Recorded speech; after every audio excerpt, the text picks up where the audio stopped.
Welcome back, everybody, to Constitution Hill. I mean, it's just quite an incredible spot to be broadcasting from with such significance. And it's always nice to be, I don't know if you've ever done it for yourself, elevated above the city, and you kind of look down on the city, and it brings everything into perspective. You know, sometimes we think things are bigger than they really are, but it's nice to look down and actually see how small everything is and just take it into perspective. Well, I suppose that's what we're doing today, is putting everything in perspective. We're talking about morals. We're talking about perhaps what one could describe as a bit of a moral decay that's happening here in South Africa, and bringing it back to basics, bringing civil organizations, political parties to come together to sign this moral regeneration memorandum that has been put together. But let's talk about the man on the street, what it means to them. I mean, we talk about service delivery.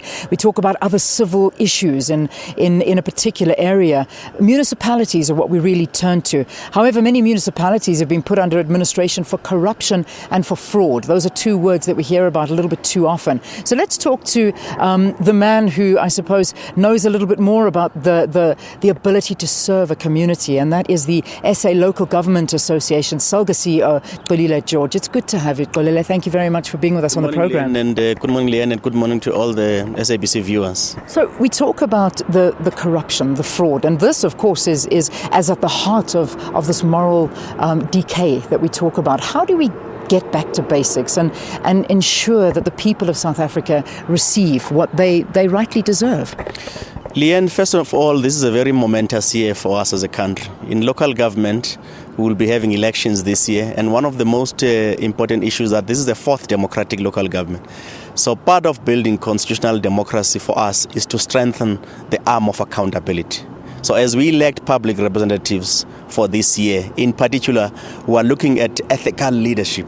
How do we make sure that in going back to basics, one of the cornerstone of back to basics is putting people first?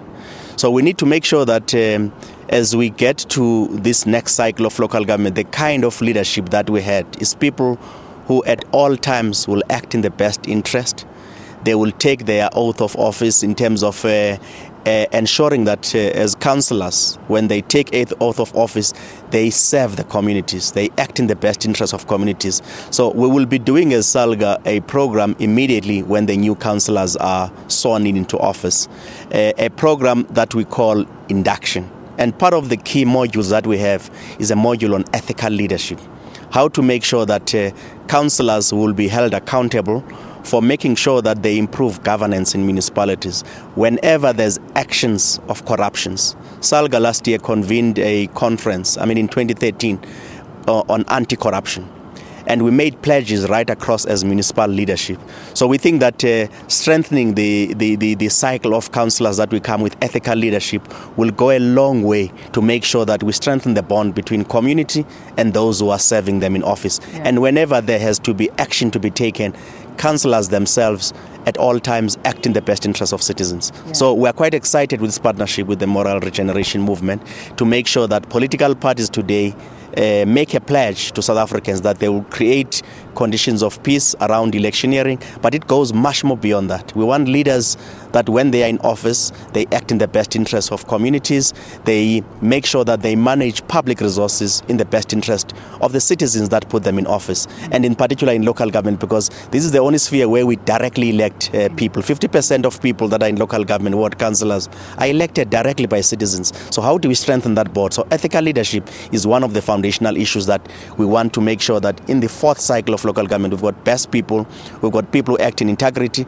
we've got people who are at all times their own integrity is not under question. Yeah. You know, this is something, and I know I need to wrap, but just very quickly, this is something we hear all the time, particularly in an election year, that, things are going to change, things are going to be better. But how do we win back the trust of the community? Because you almost feel sometimes when you look around and you see the community members taking to the streets, taking to protesting and just showing how upset they are with the municipalities. How do you win that trust back when, it seems like empty promises? Well, Leanne, there's some positive signs that we've started to see. A critical mass of our municipalities, because whenever there's wrongdoing, to win public trust, you must act decisively whenever there's an incident. So consequences and accountability is a hallmark of ethical leadership. And one of the issues that we did last year as Salga, and we've begun to see Auditor General, for instance, around audits, more than 50% of our municipalities started reporting actions whenever there's been conduct of maladministration or corruption.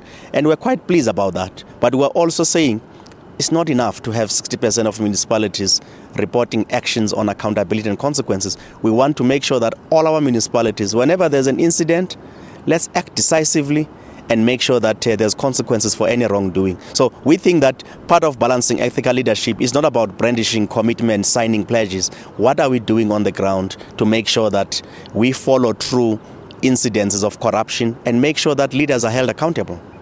Xolile, thank you very much. Thank you for being with us today. And more importantly, I think it's just signing this memorandum that just, like I said, removes us from everything and makes us just, come down to basics, which is what's all important. Thank you so much for being with us. Thank you very much, Shelley. All right. Xolile George is the CEO of Salga. That, of course, is the SA Local Government Association that really looks at the responsibilities of councillors, of service delivery, and that important issue of touching the lives of ordinary South Africans when it comes to service delivery.